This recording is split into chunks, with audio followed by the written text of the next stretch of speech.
So, hi everyone, welcome back to Power Eyes. My name is Rupesh. Hope you guys are doing well. So, this is officially the fourth session of Indian polity, जिसमें हमारा topic है preamble, right. Preamble एक ऐसा topic है Indian polity का जिसको explain करना, जिसके बारे में उसका रेलेवेंस बताना, आई थिंक ये बहुत ज्यादा जरूरी नहीं है, क्योंकि हम सभी को पता है प्रियम्बल एक ऐसा टॉपिक है जहां से हर साल हर एग्जाम में क्वेश्चन आते हैं। पॉलिटी का थीम है प्रियम्बल, कहीं ना कहीं हमारे कॉन्स्टिट्यूशन का एक समरी है प्रियम्बल, राइट। तो इस प्रियम्बल को आज हम अपने बैच में कवर अप करेंगे। ऑल्सो जो बच्चे नए हैं, let me tell this to all of you, हमने क्या स्टार्ट किया हुआ इंडियन पॉलिटी का, हमने स्टार्ट किया हुआ है 25 डेज चैलेंज। क्या स्टार्ट किया हमने? We have started 25 days challenge, जिसमें 25 दिन के अंदर मतलब 25 सेशंस में पूरी की पूरी इंडियन पॉलिटी कवर अप करेंगे, लक्ष्मीकांत को कवर अप करेंगे, right. That is the purpose of this videos. इसके पहले 3 वीडियोस ऑलरेडी जा चुकी है, जिसमें हमने हिस्टोरिकल बैकग्राउंड और फीचर्स ऑफ इंडियन कॉन्स्टिट्यूशन को अच्छे से कवर अप कर लिया है। This is the fourth video of the class, जिसमें हम प्रियम्बल को डिकोड करेंगे, एक एक टर्म्स को समझेंगे बहुत ही बारीकी से और देखेंगे ये चैप्टर किस तरीके से अपने साथ में पीवाईक्यूज को भी कंटेन करता है, ठीक है। तो एज ऑलवेज, जैसा हर हमेशा होता है, हम सेशन को स्टार्ट करने से पहले कुछ पीवाईक्यूज की तरफ में जाते हैं। उससे भी पहले थोड़ा सा मैं आपको प्रियम्बल का एक डिस्क्रिप्शन दे दूं। देखो क्या लिखा हुआ है यहाँ पे, what makes a constitution legitimate. आपके कॉन्स्टिट्यूशन को कौन सी चीज है जो लेजिटिमेट बनाती है, राइट। और क्या दिखाई दे रहा है, why do 1.4 billion Indians accept the authority of a document written 75 years ago. This is a very nice thing, right. आपको समझ में आएगा अगर आपने इस टाइप के स्टेटमेंट्स को कोर्ट को ऐसे में इस्तेमाल किया, एथिक्स के पेपर में इस्तेमाल किया, that is going to give a good impression in front of the examiner, right. तो आखिरकार में ऐसा क्या है जो 1.4 बिलियन जो इंडियंस है, राइट, वो एक अथॉरिटी ऑफ डॉक्यूमेंट, एक डॉक्यूमेंट को मानते हैं, जो हमारा कॉन्स्टिट्यूशन उसको मानते हैं। कहीं ना कहीं आपको पता चलेगा उसका आंसर है प्रियम्बल, जो कि हमारे कॉन्स्टिट्यूशन का सोल है, राइट। अब बहुत लोग बोलेंगे sir soul of Indian constitution is not the preamble, it is article 32, right. Obviously बात है, आर्टिकल 32 को भी सोल ऑफ इंडियन कॉन्स्टिट्यूशन कहा गया, जो कि बी आर अम्बेडकर साहब ने कहा है, और प्रियम्बल को भी सोल ऑफ इंडियन कॉन्स्टिट्यूशन कहा जाता है, क्योंकि प्रियम्बल जो है ना, कहीं ना कहीं आपके पूरे के पूरे कॉन्स्टिट्यूशन का क्या है, समरी है। मैं आपको आज के सेशन में दिखाऊंगा कि प्रियम्बल किस तरीके से आपके कॉन्स्टिट्यूशन का समरी है। विल डिकोड एवरी वर्ड, एक एक वर्ड जो प्रियम्बल में, राइट। आज के सेशन के बाद आपको प्रियम्बल के सारे वर्ड्स याद हो जाएंगे, आप प्रियम्बल को ब्रेक डाउन करना सीख जाओगे, ठीक है। So just have patience for the next 40 minutes, 40 minute तक थोड़ा पेशेंस रखो and let's take the session very easily, right. सबसे पहले मैं आपको ये बता दूं कि आज के सेशन में हम प्रियम्बल जो पढ़ेंगे, इसमें हम कौन कौन सी चीजों को पढ़ेंगे, हमारा लर्निंग रोड मैप क्या होने वाला है, कौन कौन से टॉपिक्स को हम पढ़ने वाले हैं। सबसे पहले हम पढ़ेंगे हिस्टोरिकल जेनेसिस एंड ड्राफ्टिंग, मतलब आपका जो प्रियम्बल है इसका हिस्टोरिकल जेनेसिस क्या है, आखिरकार में प्रियम्बल स्टार्ट कैसे होता है। ऑब्जेक्टिव रेजोल्यूशन के बारे में थोड़ा सा हम समझेंगे, पंडित जवाहरलाल नेहरू जी के बारे में समझेंगे। उसके बाद से हम देखेंगे वर्ड बाय वर्ड एनालिसिस, मतलब एक एक शब्द, secularism, sovereignty, democratic, Republic, justice, liberty, equality, fraternity, ये जितने की टर्म्स है प्रियम्बल में ना, हमें एक एक वर्ड को समझना है बारीकी से, क्योंकि वहां से क्वेश्चन बनते हैं, ठीक है। तो विल अंडरस्टैंड दोस थिंग्स। इसके बाद से constitutional amendment to the preamble, क्या आपका प्रियम्बल संवैधानिक संशोधन अधिनियमों के द्वारा संशोधन किया जा सकता है? Can preamble be amended, right. क्या इसको अमेंड कर सकते हैं? अगर कर सकते हैं तो किस टाइप के प्रोविजन को कर सकते हैं, हम इसका अमेंडमेंट वाले पार्ट को भी समझेंगे, which is again very important. अच्छा, यहाँ पे मैं जो भी डायमेंशंस बता रहा हूं, let me tell this to all of you, ये डायमेंशंस आपके प्रीलिम्स एंड मेंस सारे एग्जाम्स के लिए काम आएंगे, क्योंकि यहाँ पे मैं आपको आंसर राइटिंग के लिए इंपॉर्टेंट पॉइंटर्स भी बताऊंगा। So please take this session very very very seriously, right. Next आपको दिखाई देगा लैंडमार्क जजमेंट एंड इंटरप्रिटेशन, कौन कौन से जजमेंट आए हैं सुप्रीम कोर्ट के, राइट। उसका इंटरप्रिटेशन क्या रहा है प्रियम्बल को लेकर के, केशवानंद भारती केस हो, राइट, बम्बई केस हो, या फिर जो भी केस है, right. Will see everything all together here. फिर यूपीएससी से रिलेटेड क्या क्वेश्चन और कैसे पैटर्न्स देखने को मिलेंगे, मतलब after these understanding this 5 different zones of preamble, nothing will be left out. सबसे पहले हम देखते हैं कि अभी सिविल सर्विसेज में रिसेंटली जो प्रियम्बल के क्वेश्चन आए हैं, किस टाइप का क्वेश्चन पूछा गया, क्या नेचर रहा है क्वेश्चन का। तो आपके सामने यूपीएससी का 2021 का एक क्वेश्चन दिख रहा होगा। क्या बोल रहा है क्वेश्चन कि आखिरकार में आपका कॉन्स्टिट्यूशनल स्टेटस क्या था इंडिया का 26 जनवरी 1950। मैं पहले आपको थोड़ा सा बेसिक बता दूं, 26 जनवरी 1950 जिस दिन हम अपना गणतंत्र दिवस मनाते हैं, रिपब्लिक डे मनाते हैं, जिस दिन हमारा संविधान इन्फोर्स हुआ था पूरे देश में, एग्जैक्टली उस पर्टिकुलर डे हमारा कॉन्स्टिट्यूशनल स्टेटस क्या था, राइट। यानी कहीं ना कहीं ये क्वेश्चन आपके प्रियम्बल में किए गए 42nd अमेंडमेंट के बारे में टेस्ट कर रहा है। क्या आपको 42वें संशोधन के बारे में पता है, राइट। अगर किसी को नहीं पता तो मैं बहुत बेसिक बताता हूं। प्रियम्बल चूंकि आपका कॉन्स्टिट्यूशन 1950s में 1905 में तैयार होकर के इन्फोर्स होता है, इसके बाद में ना कॉन्स्टिट्यूशन में बहुत सारे बदलाव किए गए, इसको हम इंग्लिश में अमेंडमेंट कहते हैं, राइट। अमेंडमेंट किए गए, संशोधन किए गए। अब ये अमेंडमेंट कैसे स्टार्ट होता है, first amendment, second amendment, third amendment, fourth amendment, मतलब 4 बार अमेंडमेंट हो गया, 5 बार अमेंडमेंट हो गया। अभी अप्रोक्सीमेटली 106 107 के आसपास में अमेंडमेंट हो चुके हैं कॉन्स्टिट्यूशन में। तो जो 42वां अमेंडमेंट था, दिस 42nd अमेंडमेंट, इसको हम मिनी कॉन्स्टिट्यूशन कहते हैं। क्या बोलते हैं इसको? 42nd अमेंडमेंट को हम कहते हैं सर मिनी कॉन्स्टिट्यूशन। ऐसे टर्म्स को याद रखना, स्टेट पीसीएस के एग्जाम्स में ऐसे वर्ड्स पे क्वेश्चन आते हैं कि मिनी कॉन्स्टिट्यूशन कौन से अमेंडमेंट को कहते हैं। 42nd अमेंडमेंट को, मतलब 42वां जो संशोधन हुआ था, इसमें हमारे संविधान में बहुत सारे प्रोविजंस को हटाया गया है, बहुत सारे एक्स्ट्रा प्रोविजंस को ऐड किया गया है। That is the reason why it is called as mini constitution, as simple as possible. ठीक है, आगे हम डिटेल में देखेंगे कौन कौन सा प्रोविजन हट रहे हैं, कौन कौन से प्रोविजंस को ऐड कर रहे हैं, मिनी कॉन्स्टिट्यूशन का क्या कॉन्सेप्ट है, will see everything in the class. चलो, तो ये आपको दिखाई देगा प्रीसाइजली आपका कॉन्स्टिट्यूशन स्टेटस को लेकर के क्वेश्चन पूछा गया है। ये सारे क्वेश्चंस आपके आज के सेशन के बाद में बनने लग जाएंगे। You will be able to solve this all questions. ठीक है, नेक्स्ट देखो आपको क्या दिखाई दे रहा है। Which of the following objective is not embedded in the preamble to the constitution of India. ये यूपीएससी में 2017 में पूछा गया कि आखिरकार में प्रीएम्बल के अंदर में कौन सा ऑब्जेक्टिव, कौन सी चीज मेंशन नहीं है। ये वही बता पाएंगे जिनको ये पता है कि प्रीएम्बल के अंदर में एग्जैक्टली क्या मेंशन्ड है, और ये वो बता पाएंगे जिन्होंने प्रीएम्बल को डिकोड करके पढ़ा है। ठीक है, will cover everything, just have patience, right. ये सारे क्वेश्चन सेशन के आपके लगेंगे। तो सबसे पहले हम एक काम करते हैं ना, सबसे पहले हम प्रीएम्बल को ही समझने की कोशिश करते हैं कि सर ये प्रीएम्बल बेसिकली क्या है।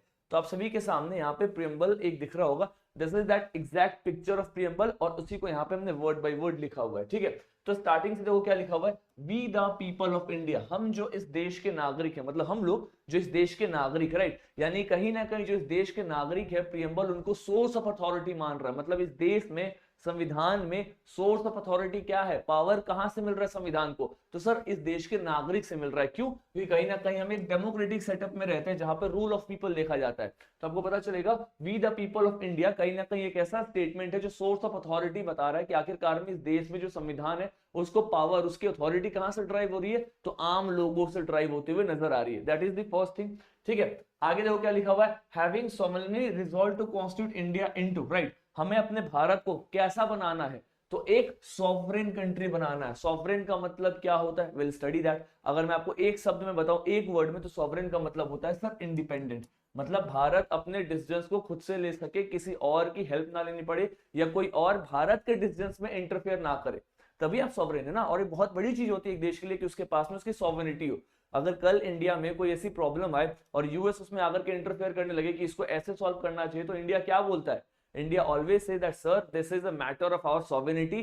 We know how to solve this particular issue. We will handle this issue ourselves. हम इसको खुद से हैंडल कर लेंगे क्योंकि हम एक sovereign country है। हमें पता है, we are independent. We have that power to take decisions, right? इसी को हम बोलते हैं sovereignty. ठीक है। दूसरा, सोशलिस्ट। सोशलिस्ट का जनरल मतलब होता है कि मतलब हम सोसाइटी में सबको एक तरीके से इक्वल लेकर के चले ना। सोशलिज्म, समाजवाद, मतलब ऐसा होना चाहिए कि अमीर और गरीब के बीच के गैप को हम मिनिमाइज करें। ये तो ऑब्वियसली नॉट पॉसिबल है कि सबके पास में इक्वल वेल्थ हो, बट हाँ, ये जो गैप बढ़ रहा है इसको हम कम कर सके। मिक्स्ड इकोनॉमी का यहाँ पे कॉन्सेप्ट है, I will explain that also. आगे आपको दिखाई देगा सेक्युलर। सेक्युलर मतलब होता है धर्मनिरपेक्ष। मतलब हमारा जो देश है किसी पर्टिकुलर धर्म को हमेशा सपोर्ट ना करे, हमेशा क्या, कभी भी सपोर्ट ना करे। धर्मों के मामले में स्टेट का कोई रिलीजन नहीं होना चाहिए। मतलब आप ऐसा नहीं कह सकते कि इंडिया एक इस्लामिक स्टेट है या इंडिया एक हिंदू राष्ट्र है। India is a country in which all the religion are given equal space. मतलब हमारा जो स्टेट है, जो सरकार है, उसकी कोई रिलीजन नहीं है, एज सिंपल एज पॉसिबल। ठीक है, आगे देखो क्या लिखा हुआ है, डेमोक्रेटिक। डेमोक्रेटिक का मतलब क्या होता है, रूल ऑफ पीपल, लोगों का शासन, right, that is called democracy ना। हम अपने लिए अपने रिप्रेजेंटेटिव्स को चुन सकते हैं, इसी को तो डेमोक्रेसी कहते हैं। और रिपब्लिक का मतलब क्या होता है, मतलब हमारे देश में जो संवैधानिक पद पे सबसे ऊपर बैठे हैं वो भी चुन के आ रहे हैं। मतलब वो ऐसा नहीं है कि हेरिडिटरी फॉलो कर रहे हैं। मतलब ऐसा नहीं कि राजा महाराजा वाला शासन है कि राजा है, राजा का बेटा राजा, फिर उसका भी बेटा राजा, फिर उसका बेटा राजा, ऐसा नहीं होना चाहिए। आज हमारे जो प्रेसिडेंट साहब है वो इलेक्ट होकर के आ रहे हैं, जो कहीं ना कहीं कॉन्स्टिट्यूशन में सबसे हेड है, राइट। अगर कभी भी कोई भी प्रेसिडेंट आएंगे तो वो इलेक्ट होकर के आएंगे, तो इसी को हम बोलते हैं Republic. This is called the Republic. तो ये आपको क्या बता रहा है कि हमारा जो देश है उसका, हमारा जो स्टेट है उसका नेचर क्या है, हमारा देश कैसा है। तो सर हमारा देश एक सॉवरेन कंट्री है जहां पे हम खुद के डिसीजंस ले सकते हैं। हमारे देश में सारे रिलीजन एक समान है, राइट। हमारे देश में इनइक्वालिटी को हम प्रमोट कर रहे हैं कि इनइक्वालिटी मतलब इक्वालिटी होनी चाहिए, इनइक्वालिटी नहीं होना चाहिए। लोग अपने लिए अपने रिप्रेजेंटेटिव्स को चुन सके, हेड ऑफ स्टेट का इलेक्शन हो सके। मतलब ये सब कहीं ना कहीं हमारे स्टेट का नेचर है। आप समझ पा रहे हो मैं क्या बता रहा हूँ। Nature of Indian state. Nature का मतलब क्या है, इस प्रकार से हमारा देश का नेचर है। कहते हैं ना कि वो जो इंसान है ना उसका नेचर थोड़ा सा खराब है, उसका नेचर थोड़ा ऐसा है कि वो थोड़ा एंग्री टाइप का पर्सनालिटी है, यार वो बहुत शाई नेचर वाला आदमी है। तो जैसे हम इंसान को ऐसे नेचर डिफाइन करते हैं, वैसे ही हमारे देश का नेचर है। This is something which is there in our country, this should be very clear to all of you. देखो सेम चीज यहाँ पे लिखा हुआ है, sovereign socialist secular democratic republic, जो हमने यहाँ पढ़ा हुआ है, इसी को हमने यहाँ पे टाइप किया हुआ है ताकि आपको समझाना थोड़ी सी आसान हो मेरे लिए, ठीक है। आगे देखो क्या दिखाई देगा आपको, इसके बाद में हम क्या चाहते हैं कि हमारा देश जस्टिस, लिबर्टी, इक्वालिटी, फ्रेटर्निटी, यहाँ पे कुछ इंपॉर्टेंट से टर्म्स का इस्तेमाल किया गया है, ठीक है। जस्टिस, लिबर्टी, इक्वालिटी, फ्रेटर्निटी, इस टाइप की चीजें हर इंसान के पास होना चाहिए। मतलब हम सभी के पास में जस्टिस हो, ऐसा ना हो कि कोई इंसान को हम बहुत ज्यादा वैल्यू कर रहे हैं और बाकियों का इस धरती पे हमारे देश में कोई रेलेवेंस ही नहीं है। There should be justice with everyone, so justice is there. Liberty मतलब अगर आप अपने लाइफ में कुछ अचीव करना चाह रहे हैं तो you should have the liberty of doing that, आपके पास में लिबर्टी होना चाहिए कि आप उस चीज को अचीव कर सके, राइट। इक्वालिटी, सबको हम एक समान मान करके चले, that is called the equality वाला कॉन्सेप्ट। एंड फ्रेटर्निटी मतलब क्या होता है, भाईचारा। मतलब ये सारी चीजें हमारे देश में लोगों के पास होना चाहिए, ये आपको कहीं ना कहीं प्रियम्बल में देखने को मिलेगा।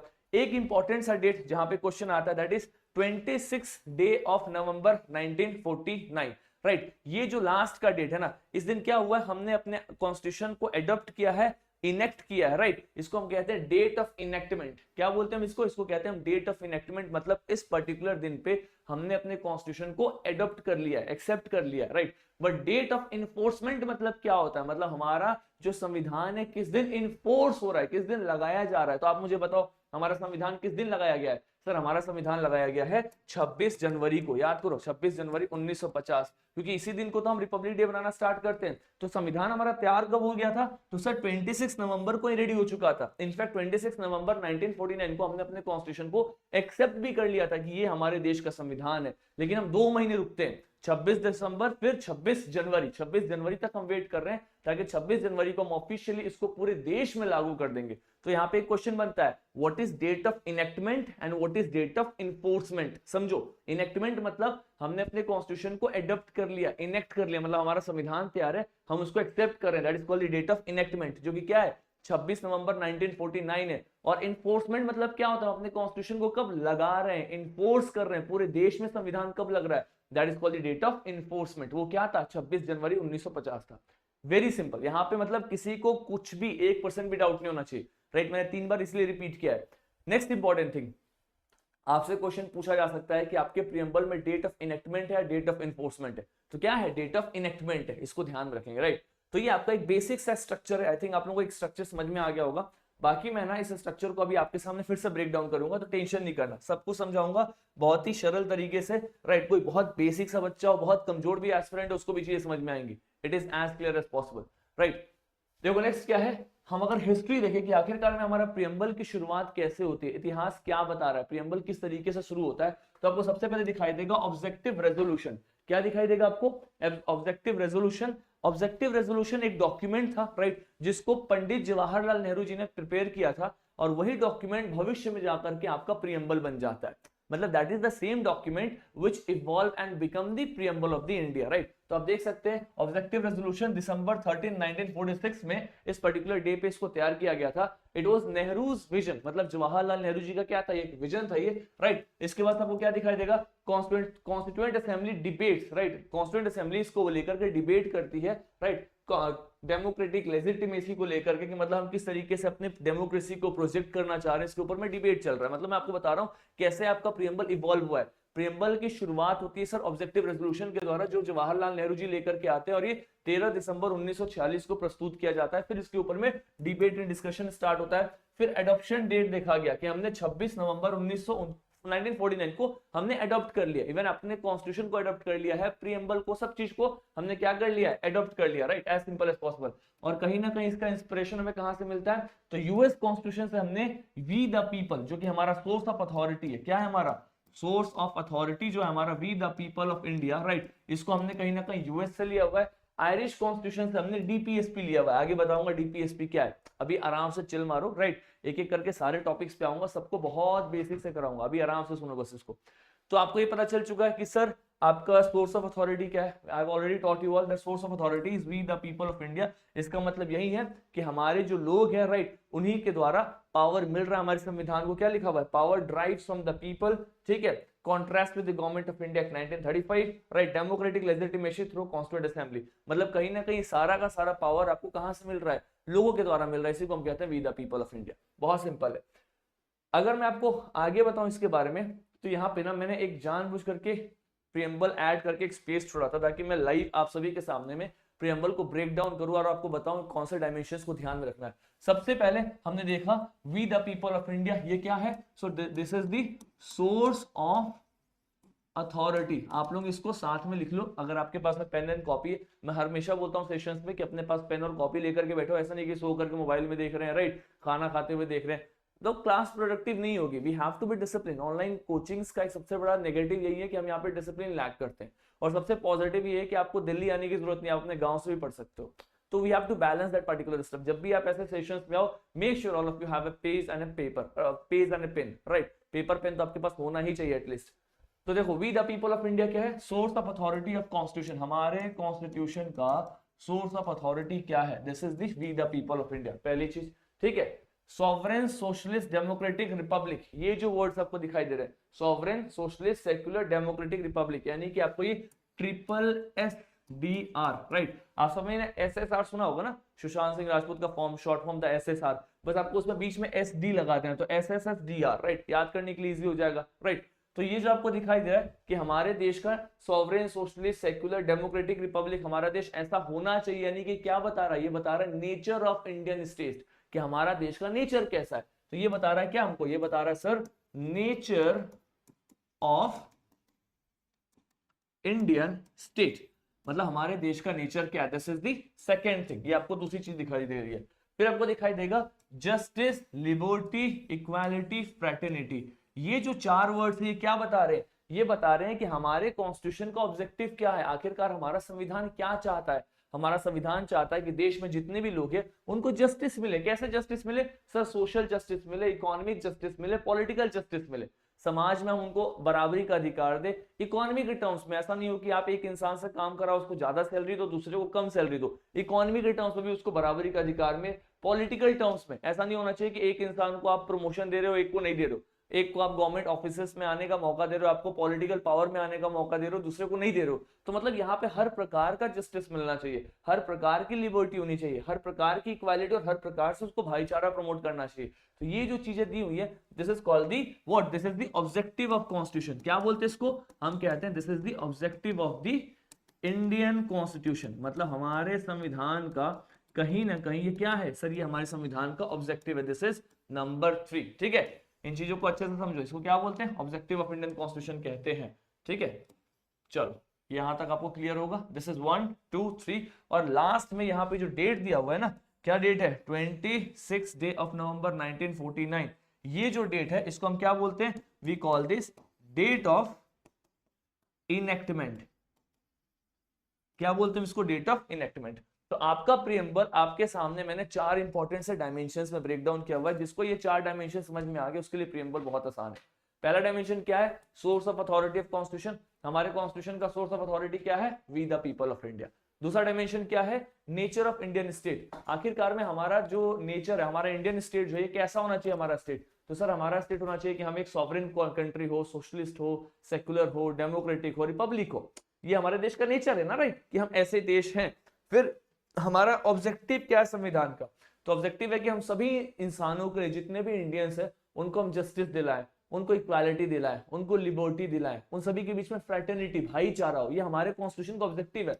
कॉन्स्टिट्यूशन फंडामेंटल राइट्स के थ्रू, डीपीएसपी के थ्रू, राइट, आप कोई भी प्रोविजन उठाओ अपने संविधान में, संविधान के हर अलग अलग प्रोविजंस के थ्रू हम कहीं ना कहीं इन्हीं चीजों को अचीव करना चाह रहे हैं कि सबके बीच में जस्टिस हो, लिबर्टी, इक्वालिटी और फ्रेटर्निटी हो। कॉन्स्टिट्यूशन यही अचीव करना चाह रहा है। इसलिए हम कह रहे हैं ना कि आपके पूरे कॉन्स्टिट्यूशन का समरी है प्रीएम्बल। आपने जो पूरा संविधान में आगे पढ़ना है, डीपीएसपी पढ़ोगे, फंडामेंटल ड्यूटी पढ़ोगे, फंडामेंटल राइट्स पढ़ोगे, अमेंडमेंट पढ़ोगे, इमरजेंसी पढ़ोगे, सेंट्रल स्टेट गवर्नमेंट पढ़ोगे, कॉन्स्टिट्यूशन नॉन कॉन्स्टिट्यूशनल बॉडी पढ़ोगे, वो सभी का क्रक्स है प्रीएम्बल। हम मतलब अल्टीमेटली हम इन्हीं चीज को अचीव करना चाहते हैं। ये जो अलग अलग कमीशन इसको बनाया भी इसलिए गया ताकि हम लोगों के पास जस्टिस, लिबर्टी, इक्वालिटी, फ्रेटर्निटी बढ़ा सके, पहुंचा सके। इसी को हम बोलते हैं ऑब्जेक्टिव ऑफ इंडियन कॉन्स्टिट्यूशन। और लास्ट में क्या है, लास्ट मतलब सर किस तारीख को हमने इसको इनेक्ट किया था, तो 26 नवंबर 1949। Very simple, very easy, very basics. अगर आपने प्रियम्बल को ऐसे 4 डायमेंशन में ब्रेक डाउन कर दिया तो आप मेंस के लिए भी रेडी हो रहे, बिकॉज मेंस अल्टीमेटली जब ऐसे क्वेश्चंस पूछे जाते हैं तो आप इस टाइप के टर्म्स को कोट कर सकते हैं। मतलब इंडियन स्टेट के ऊपर में क्वेश्चन पूछा गया, उसका कोई डायमेंशन एड्रेस करना है तो आप नेचर ऑफ इंडियन स्टेट में सीधा सीधा प्रियम्बल के की टर्म्स को वहां पे डाल सकते हैं, अपने आंसर्स पे बहुत ही पॉजिटिव इंपैक्ट डालेगा। इंडियन कॉन्स्टिट्यूशन के ऊपर में कुछ क्रिटिकली एग्जामिन करके क्वेश्चन आया हुआ है तो आप उसमें ये वर्ड्स को ऐड कर सकते हैं कि आखिरकार में इंडियन कॉन्स्टिट्यूशन का ऑब्जेक्टिव क्या है, क्या अचीव करना चाहता है इंडियन कॉन्स्टिट्यूशन, उसमें आप प्रियम्बल के इन वर्ड्स को ऐड कर सकते हैं, justice, liberty, equality, fraternity. So this is the content that we are covering is not just for the prelims but also for the mains, for all the state pieces and the UPSC vertical exams. ठीक है, चलिए आगे। So this is about the preamble, एक basic understanding develop हो गया। अब मैं एक चीज और बता दूं आपको, और क्वेश्चन कहां से आते हैं थोड़ा सा इसको भी समझ लो, फिर आगे आपके लिए चीजें बहुत ईजी है। मतलब इसके बाद ना 2 से 3 मिनट, राइट, फटाफट फटाफट एक एक टर्म्स 2 से 3 मिनट में ब्रेक डाउन होते चले जाएंगे। देखो सबसे पहले मैं आपको बताता हूं, इसमें ना वर्ड्स दिखाई दे, फॉर एग्जांपल जस्टिस। अब जस्टिस कितने प्रकार के दिए गए हमारे संविधान में, तो हमने सोशल जस्टिस, इकोनॉमिक जस्टिस और पॉलिटिकल जस्टिस, तीसरा पॉलिटिकल जस्टिस, हमने जस्ट जस्टिस 3 प्रकार का दिया है, सोशल, इकोनॉमिकल, पॉलिटिकल।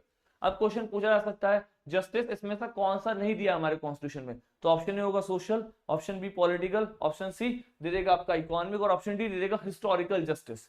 तो आपको आइडेंटिफाई करना है कौन सा जस्टिस प्रियम्बल में नहीं है। सर ऑप्शन डी नहीं है, हिस्टोरिकल जस्टिस करके यहाँ पे कुछ भी मेंशन नहीं है।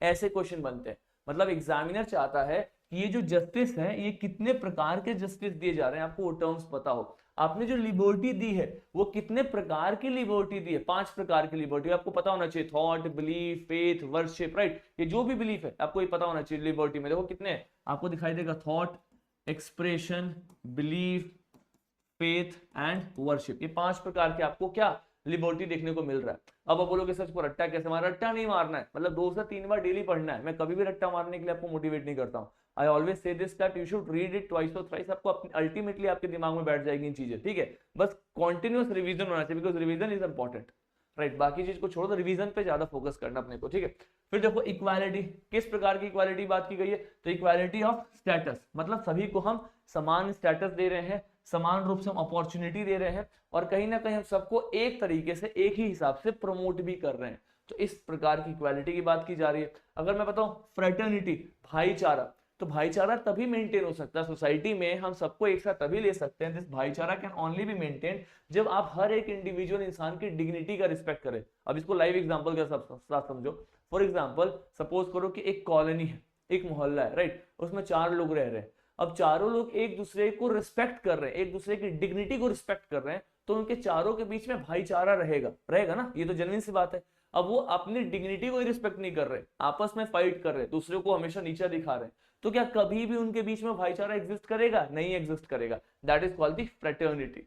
तो फ्रेटर्निटी के लिए क्या है, it should assure the dignity of the individual, आप हर एक इंडिविजुअल की डिग्निटी को मेंटेन करना चाहिए। आपका जो कॉन्स्टिट्यूशन है वो हर एक इंडिविजुअल की डिग्निटी को मेंटेन करे। आप कहते हैं ना डिग्निटी बहुत इंपॉर्टेंट है, आपकी रिस्पेक्ट, सेल्फ रिस्पेक्ट, आपकी dignity, that is very very important. अगर सबके पास में उनकी डिग्निटी है तभी जाकर के भाईचारा एग्जिस्ट हो सकता है, राइट। आप किसी की बेइज्जती करो और आप सोचो कि मेरे उसके बीच में भाईचारा हो जाए, इट्स नॉट पॉसिबल। और अगर आपके उनके साथ में भाईचारा है तो आप कह सकते हो कि हमारे देश में यूनिटी है, क्योंकि पहला इंपॉर्टेंट पार्ट तो फ्रेटर्निटी है ना। सपोज करो मेरे साथ में, मेरे गली के लोगों के साथ में अच्छी खासी बॉन्डिंग है, if we have the same fraternity तो हमारे बीच में एक यूनिटी होगा। मतलब हमारे ऊपर में कोई दूसरा तीसरा आदमी आकर के आवाज उठाएगा तो हम एक साथ खड़े होंगे उसके अगेंस्ट में। गवर्नमेंट हमारे अगेंस्ट में आवाज उठाएगी तो हम गवर्नमेंट के अगेंस्ट भी खड़े होंगे। तो ये इंपॉर्टेंट से बहुत माइन्यूट लेवल की अंडरस्टैंडिंग है, बट ये क्लियर अंडरस्टैंडिंग होनी चाहिए मेंस के लिए। देखो क्या दिया हुआ है, assuring the dignity of the individual, मतलब हर इंसान की डिग्निटी एश्योर होना चाहिए, सबको डिग्निटी मिलना चाहिए, right. And unity and integrity of the nation, तभी जाकर के हमारे देश में यूनिटी और इंटीग्रिटी एग्जिस्ट करता हुआ नजर आएगा। तो आपसे ऐसे ही क्वेश्चन पूछे जाएंगे कि फ्रेटर्निटी कितने प्रकार के, तो आप उसमें देखोगे डिग्निटी होगा, यूनिटी और इंटीग्रिटी होगा, राइट। लिबर्टी कितने प्रकार का, सब 5 प्रकार का है। कौन कौन सा है, तो thought, believe, expression, faith, worship, ठीक है। जस्टिस 3 प्रकार का, सोशल, इकोनॉमिक, पॉलिटिकल। तो ये टर्म्स आपसे पूछे जाएंगे, रीड देम ट्वाइस और thrice, you will start to understand these terms. Please do not do रट्टाफिकेशन, क्योंकि आज रटोगे कल भूल जाओगे। ये ज्यादा निमोनिक बनाने के भी चक्कर में मत रहना, बट मेरा तो यही सीन है कि आप कितना निमोनिक बना लोगे, ऐसे बहुत सारे फैक्ट्स आएंगे। इट इज बेटर कि आप इनको समझ लो। निमोनिक बनाओगे, बहुत ज्यादा निमोनिक्स बन जाएंगे, फिर याद करने के लिए आपको निमोनिक को भी याद करना पड़ जाएगा कि अरे उसका निमोनिक क्या था, इसका निमोनिक क्या था, उसका एक ट्री बन जाएगा। उससे अच्छा है let's go to the old method which is the most suitable, which is still relevant in today's time. understand the concept very well, read it twice, thrice, and then again go come back and revise it as many times as possible. You will find that everything is there in your brain, in your memory. आपके subconscious में चीजें आ रही है, ठीक है. इसी प्रकार से हमें हार्डवर्क करना पड़ेगा. Ultimately there is no sir shortcut. मैं पॉलिटी पढ़ाऊंगा तो आपका कंटेंट थोड़ा इजी हो जाएगा. एक्सप्लेनेशन मेरा ठीक है, मैं आपको बहुत सरल भाषा में समझा दूंगा, बट आपको समझना पड़ेगा, रिवाइज करना पड़ेगा. हार्डवर्क आपको भी करना है और मुझे भी करना है. We all have to do the same thing. Anyways, अगर हम थोड़ा सा आगे चले, क्या दिखाई दे रहा है यहाँ पे? Constitutional amendment to the preamble, right. आपके प्रीएम्बल में कैसे कैसे कौन कौन से कॉन्स्टिट्यूशनल अमेंडमेंट्स किए गए हैं. सबसे इंपॉर्टेंट अमेंडमेंट आपको ये याद रखना है, 42nd अमेंडमेंट जो हुआ है ना, 42nd. कब हुआ है सर ये? 42nd अमेंडमेंट होता है 1976 में. कब होता है? 1976 में, राइट. बहुत बच्चे कंफ्यूज हो जाते हैं कि सर 42nd वाला 1976 में हुआ था, राइट, और 44th वाला जो था ये 1978 में हुआ था. तो कंफ्यूज हो जाते हैं कि 44th वाला था 76 में या फिर 42nd वाला था 76 में. बहुत ही इजी है, बस ऐसे याद कर लो.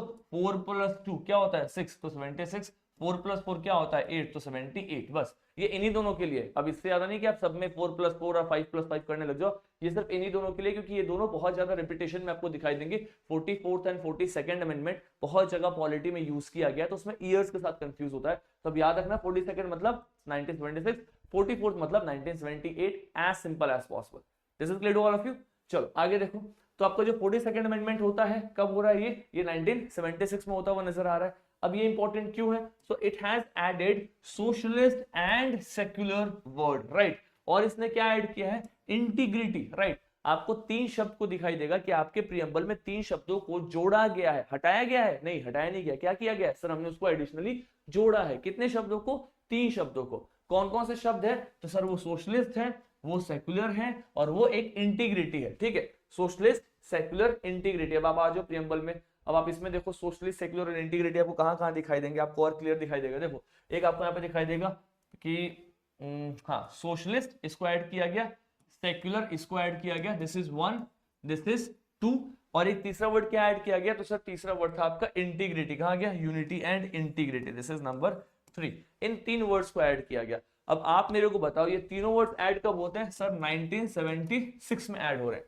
तो जब हमारा देश आजाद हुआ होगा, जब हमने कॉन्स्टिट्यूशन तैयार किया होगा 1950 में, जब हमने अपने कॉन्स्टिट्यूशन को पूरे देश में लागू किया होगा, तो 1950 में क्या ये 3 शब्द थे आपके प्रीएम्बल में? नहीं थे, क्योंकि ऐड ही हुए सर 1976 में. तो 50 में कहां पे होंगे? नहीं होंगे ना. तो उस पर्टिकुलर टाइम पीरियड में आपका कॉन्स्टिट्यूशन कैसा होगा? आपका प्रीएम्बल कैसा होगा? तो सर हमारा प्रीएम्बल होगा सॉवरेन, डेमोक्रेटिक एंड रिपब्लिक. क्योंकि सोशलिस्ट और सेक्युलर तो बाद में ऐड हुआ, पहले क्या होगा? सॉवरेन, डेमोक्रेटिक और रिपब्लिक. यही होगा ना. क्या होगा? Sovereign, democratic and Republic. ठीक है, अब आ जाओ इस क्वेश्चन में. अब ये क्वेश्चन क्या बोल रहा है यूपीएससी का 2021 का, कि ये बताओ कि जो 26 जनवरी 1950 था, इस पर्टिकुलर डे में हमारा जो कॉन्स्टिट्यूशन का स्टेटस था वो क्या था, राइट. तो हमने अभी क्या पढ़ा सर? Sovereign, democratic, Republic. यही 3 शब्द थे ना, क्योंकि 1976 में जाकर के 2 शब्द और ऊपर में ऐड होते हैं, जिसमें हमने देखा था कि एक सेक्युलर था और एक क्या था? एक आपका सॉवरेन था, राइट. सॉरी, सेक्युलर था और एक क्या था? एक सोशलिस्ट था, राइट. सेक्युलर और एक सोशलिस्ट. ये 2 शब्द तो बाद में ऐड हुए, 1976 में ऐड हुए, राइट. तो अभी आप जो देख रहे हो ना कि SSSDR, sovereign, socialist, secular, democratic, republic, पहले ये नहीं था. पहले था sovereign, democratic and republic. So option B, this is the right answer. UPSC 2021 का क्वेश्चन. तो इस क्वेश्चन ने क्या चेक किया? इस क्वेश्चन ने ये चेक किया कि क्या आपको 42nd अमेंडमेंट पता है. बस यही चेक किया. सो ट्रस्ट मी, एक बार सेशन कंप्लीट होने दो, आप लोग ऐसे कुछ भी गलत नहीं करके आओगे. Got all this questions correct, right. बहुत ही आसानी तरीके से. चलो आगे चलते हैं. Okay, before going ahead, there is something to announce for all of you. I just take 2 minutes of you, right. अभी हमने क्या किया? What we have done is that हमारा Guru Dronacharya mentorship batch, right, GDMB, जो हमारा मेंटोरशिप बैच है, precisely ये चल रहा है.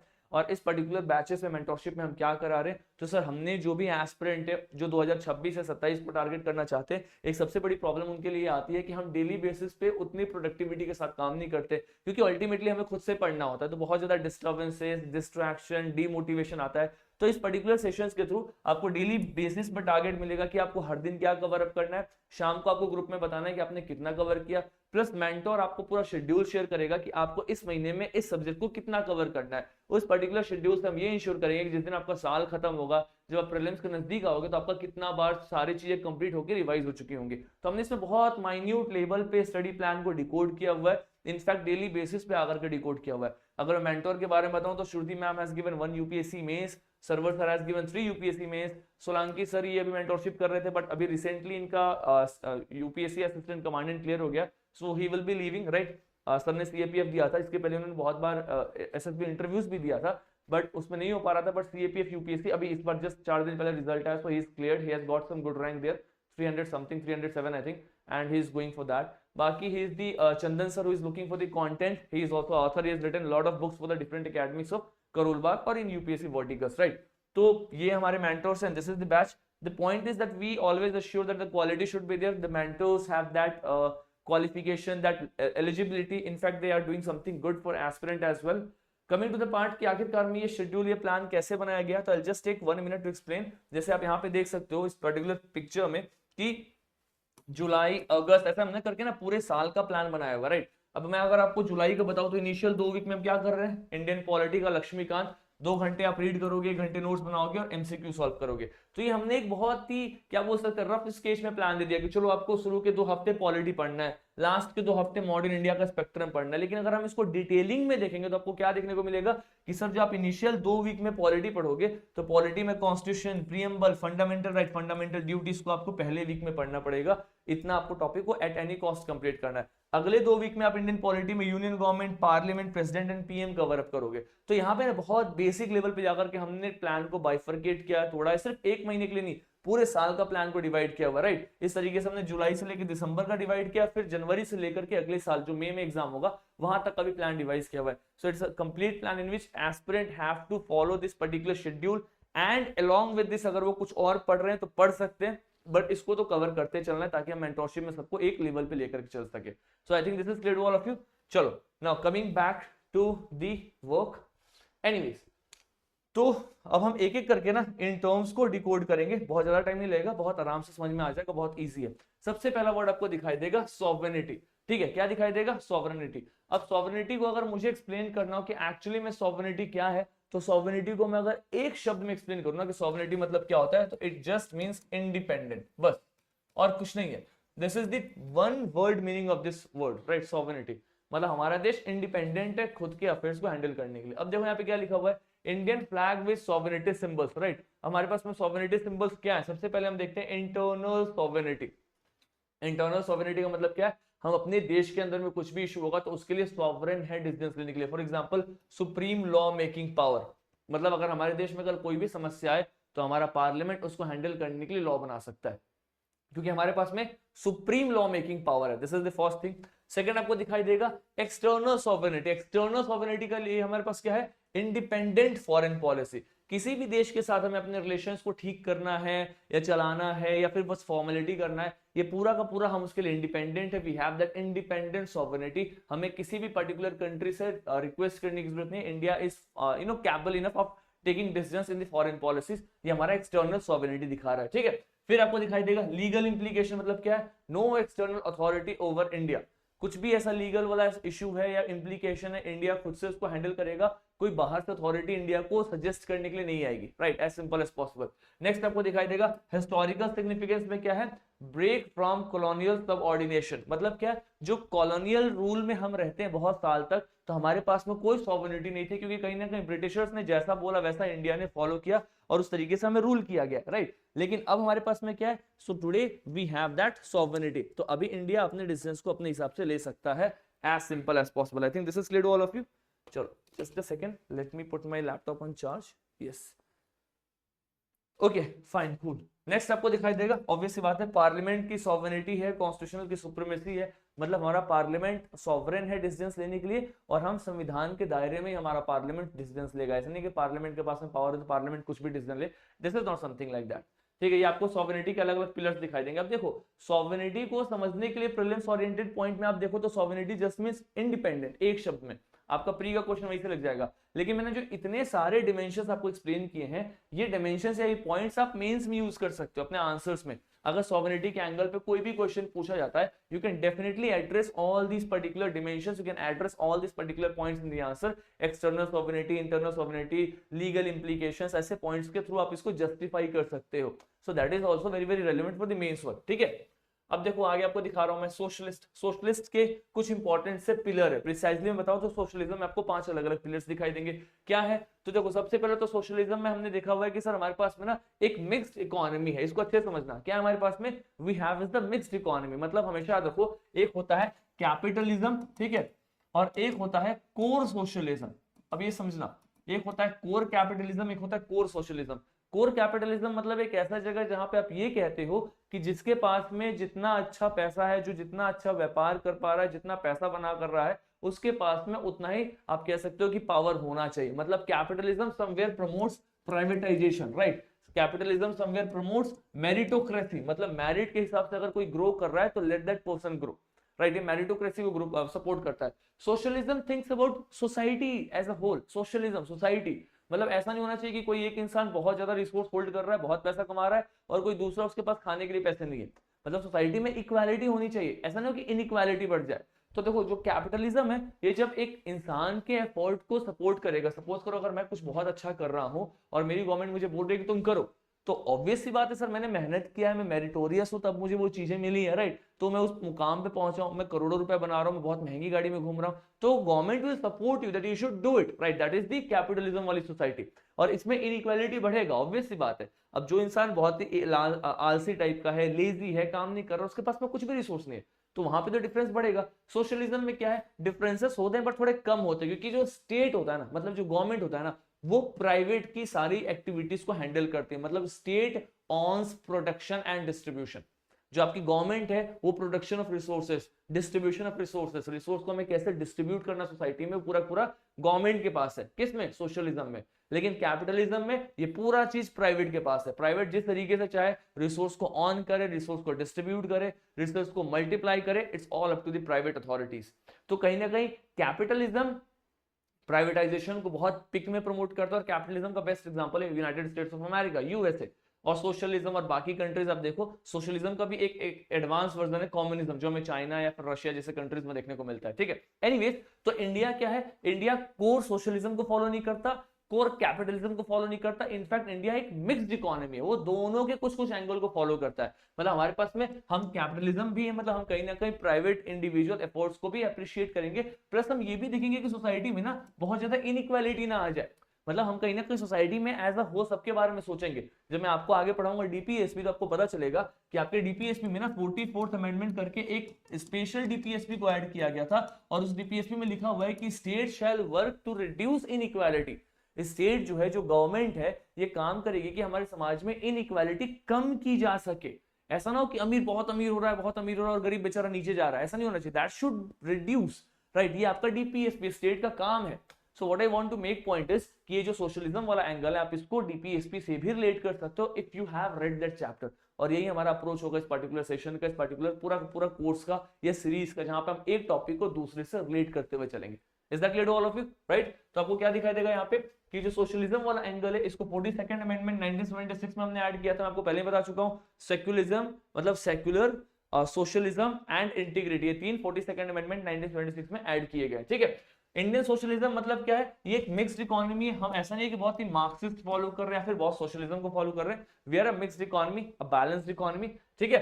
आप कॉन्स्टिट्यूशन प्रोविजंस की बात करो तो डीपीएसपी के अंदर में दिखाई देगा, ये आर्टिकल्स। जब डीपीएसपी पढ़ाऊंगा तो आपको आर्टिकल 39, 38, 41 इन सभी के बारे में बात करूंगा। As I was talking about the DPSP, वहां पे हम देखेंगे सोशलिज्म कैसे प्रमोट कर रहा है हमारी गवर्नमेंट। सुप्रीम कोर्ट का इंटरप्रिटेशन देखो, तो सुप्रीम कोर्ट भी कहीं ना कहीं इस चीज को बहुत ही ब्रॉड लेकर के चलती है। वो भी कहीं ना कहीं सोसाइटी के भी पर्सपेक्टिव में सोचते हुए नजर आती है, राइट। इकोनॉमिक पॉलिसी और कॉन्स्टिट्यूशनल इंटरप्रिटेशंस मतलब क्या? गवर्नमेंट की जितनी भी इकोनॉमिक पॉलिसीज होती हैं, फाइनेंस कमीशन के जो भी रिकमेंडेशन होते हैं, वो इस चीज को मद्देनजर रखते हुए होते हैं कि हम अपनी इस मिक्स्ड इकोनॉमी को जरूर ध्यान में रखें। इस प्रकार से हम डिसीजंस ना लें कि हम या तो एकदम एक्सट्रीम लेवल पे कैपिटलिज्म की तरफ हो जाए, फिर सोशलिज्म की तरफ में हो जाए। तो ये जो मैंने आपको 5 अलग अलग पिलर्स बताए ना, इनको आप इस्तेमाल करोगे अपने मेंस के आंसर में, जो आपको किसके ऊपर में दिखाई देगा? सोशलिज्म के ऊपर में दिखता हुआ नजर आएगा, एज सिंपल एज पॉसिबल।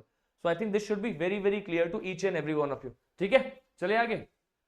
चलो नेक्स्ट वर्ड है अपने पास में 5 पिलर ऑफ द सेक्युलर। ठीक है, अब सेक्युलर जो वर्ड है ना, सेक्युलर को हिंदी में हम एक भाषा एक वर्ड में कहते हैं धर्मनिरपेक्ष, मतलब जिसमें स्टेट का कोई रिलीजन नहीं है, स्टेट के लिए सारे धर्म एक समान है। अब इसमें 5 अलग अलग इंपॉर्टेंट पिलर्स के आपको दिखाई देंगे। सबसे पहले तो आपको पता है कि सर ये 42nd अमेंडमेंट से ऐड किया गया 76 में, इसमें तो कुछ नया नहीं है। आपको इंडियन मॉडल में क्या पता चलेगा कि that we follow is principle distance not separation. समझो बहुत इंपॉर्टेंट है, मेंस में अगर आपने इसको कोट किया you will get a good marks. क्या लिखा हुआ है? वी फॉलो प्रिंसिपल डिस्टेंस, मतलब हम कहीं ना कहीं रिलीजन के टर्म्स में हमारी जो गवर्नमेंट है वो कुछ प्रिंसिपल्स के बेसिस पे डिस्टेंस बनाती है, कंप्लीट सेपरेशन नहीं है। सेपरेशन मतलब ऐसा नहीं है कि हमारा स्टेट कल रिलीजन के मैटर्स में एकदम ही इंटरफेयर नहीं करेगा, करेगा।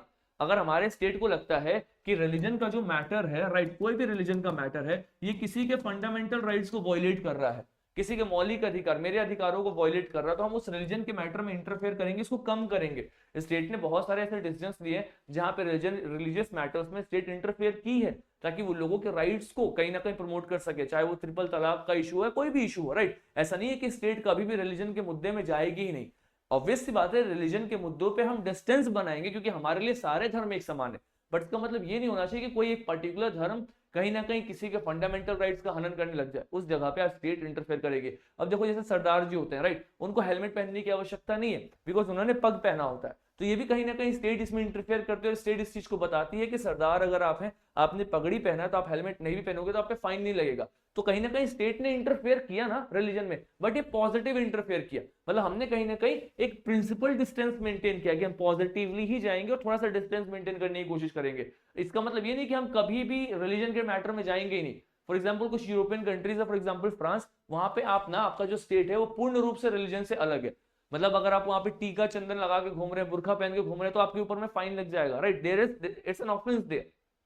इंडिया में ऐसा नहीं है, हमारा स्टेट जो है वो कहीं ना कहीं बहुत ही पॉजिटिव तरीके से रिलीजन में इंटरफेयर करता है, प्रिंसिपल डिस्टेंस बनाते हैं। This is very important point. ठीक है, की फीचर्स में देखो, ऑब्वियसली बात है, स्टेट का कोई रिलीजन नहीं है, ना हम हिंदू राष्ट्र, ना हम इस्लामिक स्टेट है, we are open for everyone. ठीक है, हमें रिलीजियस फ्रीडम आर्टिकल 25 से 28 के अंदर में देखने को मिलेगा। This is the fundamental rights, हमारे मौलिक अधिकार 25 से 28, यहाँ पे हमें रिलीजियस फ्रीडम देखने को मिलेगा। हम इक्वल रिस्पेक्ट देते हैं सारे के सारे धर्मों को, राइट। इट्स नॉट समथिंग कि we are helping some other religion, we are not helping others, right. हमारे लिए सारे रिलीजन क्या है, एक समान है।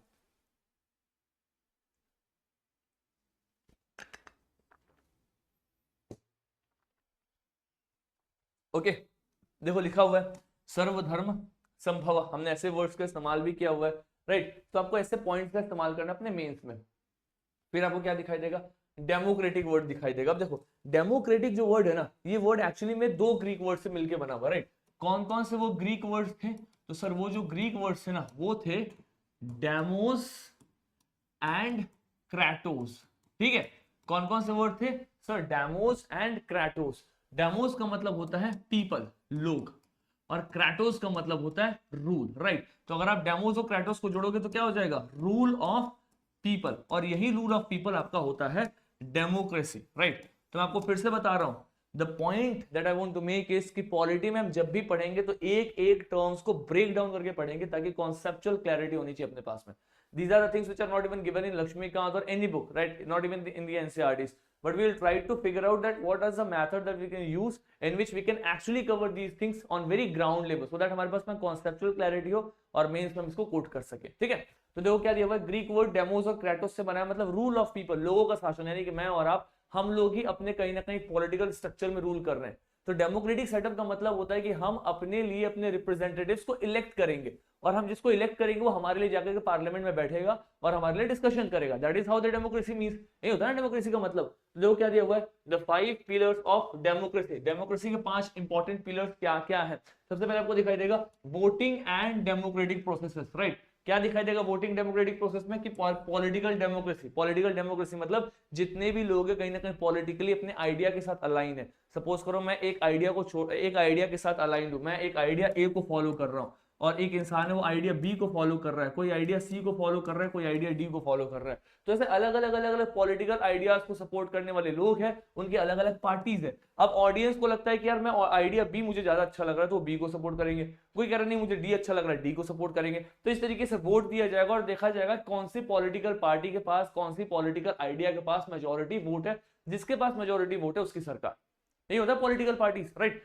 This is how the election process work. Social democracy मतलब हम इक्वालिटी की बात करेंगे, हम किसी के साथ भी डिस्क्रिमिनेशन, भेदभाव नहीं करेंगे। Will take everyone on equal footing, will talk about the equality वाला फैक्टर दैट इज देयर, ठीक है। इकोनॉमिक डेमोक्रेसी में क्या है, रिड्यूसिंग इनइक्वालिटीज, हम अपने समाज में इनइक्वालिटीज को रिड्यूस करेंगे, खत्म करेंगे, मिनिमाइज करेंगे, कम करेंगे, that is also there, right. फिर आपको क्या दिखाई देगा, रिप्रेजेंटेटिव वर्सेस डायरेक्ट डेमोक्रेसी। ये आपको एक चीज दिखाई देता है, देखो आपके देश में जो है ना, जो हमारे कंट्री में इंडिया में, इसको हम बोलते हैं रिप्रेजेंटेटिव डेमोक्रेसी।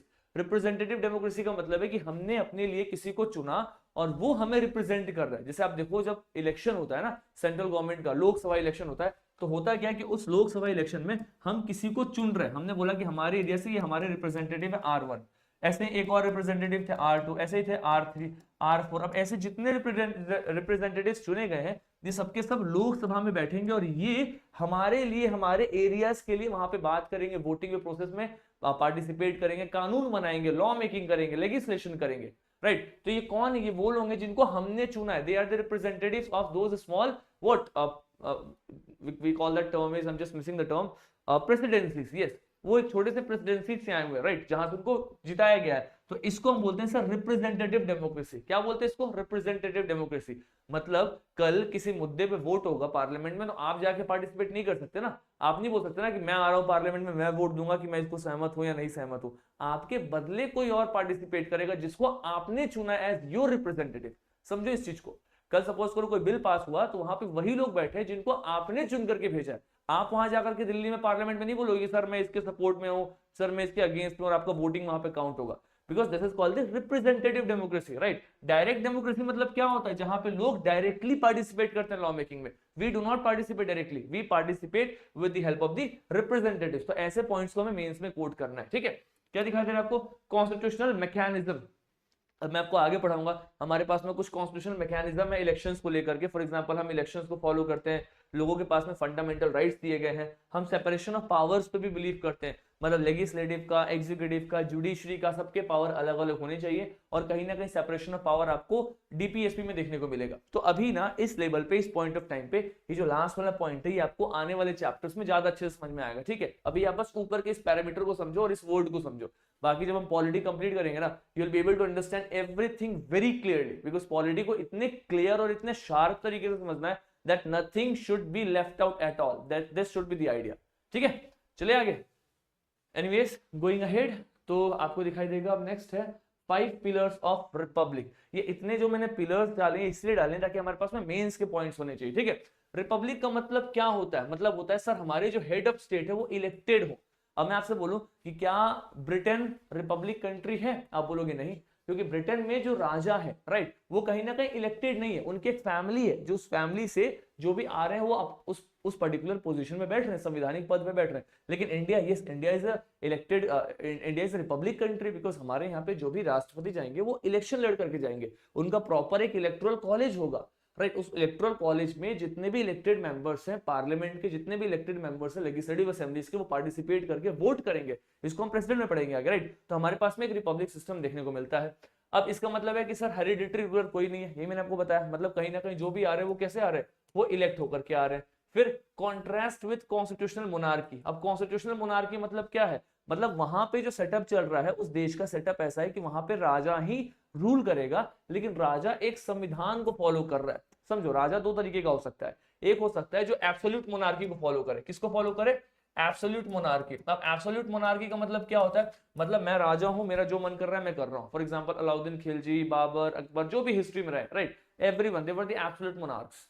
बट बाद में हमने एक नया कॉन्सेप्ट को डिवाइस किया, स्पेशली यूरोपियन मॉडल पे डिवाइस किया, उसको बोलते हैं हम कॉन्स्टिट्यूशनल मोनार्क। मतलब आपका जो राजा है वो संविधान को फॉलो करेगा, राजा रूल करेगा, बट अगर संविधान में लिख दिया गया कि लोगों के पास में ऐसे अधिकार होने चाहिए, तो राजा कभी भी उन अधिकारों का हनन नहीं करेगा। The king will not violate those rights, try to understand that, right. इसी को हम बोलते हैं कॉन्स्टिट्यूशनल मोनार्क। तो ये कॉन्स्टिट्यूशनल मोनार्क के अपोजिट में, मतलब रिपब्लिक का तो सीधा मतलब हो गया कि राजा का कॉन्सेप्ट ही खत्म करो, कहीं ना कहीं इस कॉन्सेप्ट का सीधा उल्टा है ना रिपब्लिक। रिपब्लिक का मतलब ही है कि जो आपका प्रेजेंटली जो राजा है, जो आपका राष्ट्रपति आज के टाइम पीरियड में, वो चुन के आ रहा है, इलेक्ट होकर के आ रहा है। ये कॉन्स्टिट्यूशनल मोनार्क, एब्सोल्यूट मोनार्क ऐसा कुछ भी नहीं एग्जिस्ट कर रहा है। ये कॉन्स्टिट्यूशनल मोनार्क कहां पे देखने को मिलेगा? तो ब्रिटेन में देखने को मिलेगा। लेकिन इंडिया में क्या देखने को मिलेगा? तो आपको इंडिया में रिपब्लिक सिस्टम देखने को मिलेगा, एज सिंपल एज पॉसिबल।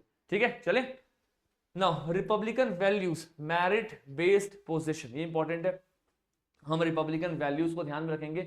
जिसके पास में मेरिट है वो उस पोस्ट पे जाके बैठेगा, उस पोजीशन में बैठेगा। और कहीं ना कहीं ये जो डिफरेंस है हमारे और यूनाइटेड किंगडम के सिस्टम पे, जहाँ पे यूके में जो राजा है, जो रानी है, राइट, वो कहीं ना कहीं उस फैमिली के बिलोंग करते हैं और वो उस तरीके से लीनिएज उनका चलते जा रहा है हेरिडिटरी सेटअप में। But we do not agree to that particular hereditary setup, as simple as possible. ठीक है, so this is the first thing. अब अगर हम आगे चले, अच्छा this is very small and very special thing for all of you, I just want to announce it here only. ठीक है, देखो जो भी ऐसे एस्पिरेंट है जो बहुत बेसिक लेवल पे प्रिपरेशन स्टार्ट कर रहे हैं, यूपीएससी सिविल सर्विसेज के अलावा सीडीएस एनडीए फिर कोई भी ऐसे एग्जाम वर्टिकल को हिट कर रहे हैं, तो उनके लिए हमने स्टार्ट किया हुआ है NCERT foundation, right, Arjun NCERT foundation. ये मेंटरशिप बैच है, राइट, कोई कोर्स नहीं, दिस इज अ बैच। यहाँ पे हम क्या करेंगे, हम आपको गाइड करेंगे, जो आपके मेंटोर्स होंगे वो आपको गाइड करेंगे, और आपको गाइड करके वो कहीं ना कहीं पूरे तरीके से आपका एनसीईआरटीज कवर करेंगे। डेली बेसिस पे आपको स्टडी टारगेट्स मिलेंगे। You will get the expert mentor who have specification from CSE, यानी सिविल सर्विसेज एग्जामिनेशन का आइडिया है, पीसीएस का, सीएपीएफ, सीडीएस, ऐसे अलग अलग एग्जाम वर्टिकल से आपको मेंटर दिखाई देंगे। 2000 से ज्यादा आपको एमसीक्यू क्वेश्चंस देखने को मिलेंगे, right. Will make sure that ये सारे क्वेश्चंस आप प्रैक्टिस करें टेस्ट के थ्रू। और हम वीकली कहीं ना कहीं गूगल मीट पे डाउट सेशन रखेंगे, जहां पे एस्पिरेंट आएंगे और बताएंगे कि उनको क्या समस्या आने को देखने को मिल रहा है, स्पेशली किसी एनसीईआरटी में। तो मेंटरशिप प्रोग्राम का पर्पस ही यही होता है कि in this particular program we just want कि हमारे जो एस्पिरेंट है ना, they should have the holistic coverage, right. Holistic coverage कहने का मतलब है कि ऐसा ना हो कि उनके पास में बस बुक है, there should be a complete guide कि इसको कैसे अप्रोच करना है। अब इसके ऊपर मैं 1 मिनट और लेता हूं। सपोज करो स्टैंडर्ड 6 की एनसीईआरटी में इंडस वैली सिविलाइजेशन दिया हुआ है, और आप जब देखोगे ना स्टैंडर्ड 12 की जो थीम 1 है एनसीईआरटी की, उसमें भी इंडस वैली सिविलाइजेशन दिया हुआ है। अब बच्चे गलती क्या करते हैं, वो स्टैंडर्ड 6 एनसीईआरटी पढ़ना स्टार्ट करते हैं, 6, 7, 8, 9, 10, 11, फिर 12 में जाते हैं। जब वो 12 में आईवीसी पढ़ने आते ना, तो उन्होंने उस आईवीसी को काफी महीने पहले क्लास 6 में पढ़ा था, वो भूल जाते हैं। तो इसको हम बोलते हैं रीडिंग एनसीईआरटीज लाइक नॉवेल। हमें एनसीईआरटीज को नॉवेल की तरह नहीं पढ़ना है, हमें हर क्लास को नहीं पढ़ना है। हम कैसे पढ़ेंगे सर? हम पढ़ेंगे टॉपिक वाइज। मतलब अगर हमने इंडस वैली सिविलाइजेशन को उठाया तो हम देखेंगे स्टैंडर्ड 6 का इंडस वैली सिविलाइजेशन, स्टैंडर्ड 12 में इंडस वैली सिविलाइजेशन, और भी अगर किसी चैप्टर में किसी क्लास में आईवीसी है, एक साथ में कवर अप कर लो ताकि आईवीसी आपका कंप्लीट हो जाए। इसके बाद अपने एग्जाम का पीवाईक्यू देखो, the target should be done. इस मॉडल पे हमने इस पर्टिकुलर मेंटरशिप बैच को स्टार्ट किया हुआ, that is the Arjun foundation NCERT mentorship batch. तो उन सारे एस्पिरेंट्स के लिए जिनको एनसीईआरटीज में ट्रेवल हो रहा है, बिकॉज एनसीईआरटी से UPSC, CSC and state PCS के एग्जाम्स में लॉट ऑफ क्वेश्चंस किए। ठीक है, चलो नेक्स्ट पॉइंट पे हम चलते हैं। The next point you can C is justice. अब देखो जस्टिस के साथ में ना आपको यहाँ पे क्या दिखाई देगा? ट्राइपोड दिखाई देगा। ट्राइपोड का मतलब है जस्टिस 3 प्रकार से आपको दिखाई देगा। कौन कौन से जस्टिस दिखाई देंगे? Social justice, economic justice, political justice. आपने चीज नोटिस किया, जस्टिस स्टार्ट करने से पहले हमने कौन कौन से वर्ड को कंप्लीट किया है? Socialist, sovereign, secular, democratic, Republic. यानी कि हमने इसके पहले जो हमारा नेचर ऑफ इंडियन स्टेट है, नेचर जो है उसको कंप्लीट कर लिया हमने। SSSDR इन 5 शब्दों को pre and mains oriented point से कंप्लीट कर लिया हुआ है। ये हमारा कंप्लीट हो चुका है। अब हम आ रहे हैं अपना क्या ऑब्जेक्टिव ऑफ इंडियन कॉन्स्टिट्यूशन। ये क्या है सर? कहीं ना कहीं हमारे कॉन्स्टिट्यूशन का ऑब्जेक्टिव है, उसमें सबसे पहला वर्ड आपको दिखाई देगा जस्टिस। जस्टिस के मुख्यतः 3 प्रिंसिपल्स होते हैं। क्या है वो 3 प्रिंसिपल? पहला है सर सोशल जस्टिस, यानी कि समाज में सबको समान अधिकार मिलना चाहिए, सोशल जस्टिस। आप देखो फंडामेंटल राइट्स में आर्टिकल 14 से 18 इक्वालिटी का राइट्स है। आपको पढ़ाऊंगा मैं फंडामेंटल राइट 2 से 3 सेशन के बाद में, वहां पे आपको दिखाऊंगा कैसे 14 से 18 ये सारे के सारे राइट्स किसके हैं? दे आर द इक्वालिटी वाले राइट्स। तो वहां पे आपको प्रिसाइजली सोशल जस्टिस दिखता हुआ नजर आएगा। सोशल जस्टिस के आपको वहां पे वो बहुत ही क्लियर तरीके से दिखाई देगा। ठीक है, फिर आप देखो क्या है आपको? Economic justice. इकोनॉमिक जस्टिस मतलब समाज में इकोनॉमिकली सबके पास में समान रूप से अधिकार हो। ऐसा ना हो कि किसी इंसान को आप सेम काम करने के लिए कम पैसे दे रहे हो, किसी को सेम काम करने के लिए ज्यादा पैसे दे रहे हो, that should not be there, there should be equality, this is called the economic justice. ये आपको कहां कहां देखने को मिलेगा, जब हम डीपीएसपी पढ़ेंगे, डीपीएस पे देखो कितनी बार आ चुका है, right, so will cover DPSP, वहां पे हम फिर से इस चीज को रिलेट करेंगे, तो इस पर्टिकुलर चैप्टर में हमने डीपीएसपी देखा था। या फिर पॉवर्टी एलिवेशन प्रोग्राम, जो गवर्नमेंट अलग अलग प्रोग्राम्स लेकर के आती है ना कि हमें पॉवर्टी खत्म करना है, वहां पे भी आपको ये वाला एंगल दिखते हुए नजर आएगा। पॉलिटिकल जस्टिस मतलब क्या है सर, कोई भी पॉलिटिकल पार्टी है, कोई भी आदमी रिप्रेजेंटेटिव खड़ा हो रहा है, तो आप सभी के पास में राइट टू वोट होना चाहिए। मतलब ऐसा नहीं है कि मैं इस देश का नागरिक और मेरे पास वोट देने का ही अधिकार नहीं, this should not happen. All of us must have the right to vote वाली thing, right, that is called the universal franchising, right, मतलब हम सब वोट दे सके, ठीक है। पॉलिटिकल पार्टिसिपेशन, हम किसी पॉलिटिकल पार्टी में अगर ज्वाइन करना चाहे तो ज्वाइन कर सके, ऐसे उम्मीदवार खड़े हो सके, सबके पास में पॉलिटिकल जस्टिस होना चाहिए। यही चीज आपको कहीं ना कहीं इस पर्टिकुलर चीज में जस्टिस में देखने को मिलेगा, राइट। ये आपको इस चीज को हम अलग अलग प्रोग्राम्स के थ्रू, अलग अलग गवर्नमेंट में, गवर्नमेंट कह रहा हूँ, अलग अलग कॉन्स्टिट्यूशन मैकेनिज्म के थ्रू इसको इंप्लीमेंट किया गया है, जैसे आपको डीपीएसपी दिख रहा है या फिर पॉवर्टी एलिवेशन दिख रहा है, इसको हम आगे कवर अप करेंगे। तो this is what exactly the word justice mean, मतलब आपको समाज में जस्टिस मिले, आपको इकोनॉमिक जस्टिस मिले, आपको पॉलिटिकल जस्टिस मिले, और इन जस्टिस के आपके सामने में एग्जांपल्स भी दिए हुए हैं। So I think this is clear to all of you, ठीक है।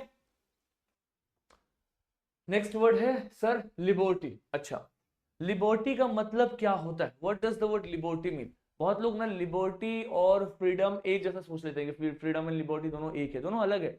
लिबर्टी का मतलब है कि आपके पास में खुद को डेवलप करने के लिए इनॉर्मस अपॉर्चुनिटीज होनी चाहिए। अगर मैं चाह रहा हूं कि मैं ग्रो करूं, मैं खुद को डेवलप करूं, तो I should have that liberty that I can do it. Liberty का एक्चुअल मतलब ये होता है कि आपके पास में वो पूरी ऐसी कंडीशंस हो जहां पे आप अपने आप को ग्रो कर सकते हैं, डेवलप कर सकते हैं, आने वाले अपॉर्चुनिटीज को ग्रैब कर सकते हैं, right, that is called liberty. अब ये लिबर्टी के ना यहाँ पे कुछ 5 इंपॉर्टेंट से पैरामीटर्स है, ठीक है। जैसे आप देखो लिबर्टी के 4 डायमेंशन है, क्या है, bird flying representing freedom, right, जो एक बर्ड है जो फ्लाई कर रही है, आसमान में उड़ रही है, तो वो तो एक फ्रीडम को रिप्रेजेंट कर रही है कि वो उड़ सकती है।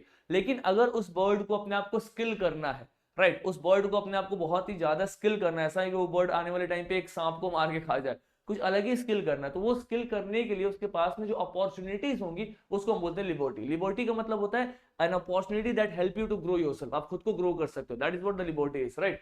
तो देखो आपको क्या दिखाई देगा, लिबर्टी ऑफ थॉट, मतलब हम सभी के पास में ना सोचने की आजादी होनी चाहिए, there should be liberty of thought. इसका एग्जांपल आपको आगे पढ़ाऊंगा मैं, आर्टिकल 19 का ए का 1 that is freedom of speech, इसमें आपको लिबर्टी ऑफ थॉट दिखाई देगा, ठीक है। फिर देखो लिबर्टी ऑफ एक्सप्रेशन, किसी भी चीज को एक्सप्रेस करने की लिबर्टी होनी चाहिए, जिसमें आपको दिखाई देगा मीडिया, फिर artistic freedom, as an artist आप किसी भी चीज को ड्रामा के थ्रू, प्ले के थ्रू, पोइट्रीज के थ्रू, राइटिंग्स के थ्रू एक्सप्रेस कर सकते हैं, ठीक है।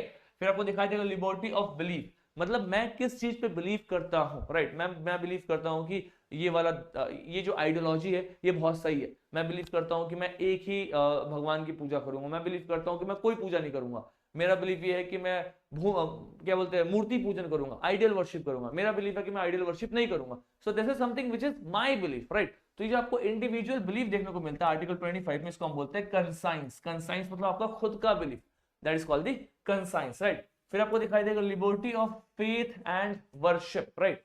फेथ एंड वर्शिप का लिबर्टी क्या है, तो इसमें आपको आर्टिकल 26 दिखाई देगा, जिसमें आपको दिखाई देगा रिलीजियस प्रैक्टिसेस, राइट, मतलब आप पूजा करना चाह रहे हैं, कहीं भी फेथ रखना चाह रहे हैं, जिस पर भी प्रकार से, वो आपको इसमें दिखाई देगा। यानी कि आपको पता चल रहा होगा कि लिबर्टी जो भी अलग अलग प्रकार के दिए गए आपके कॉन्स्टिट्यूशन में, this is very very very important for every individual who want to grow develop up ahead in the future, ठीक है।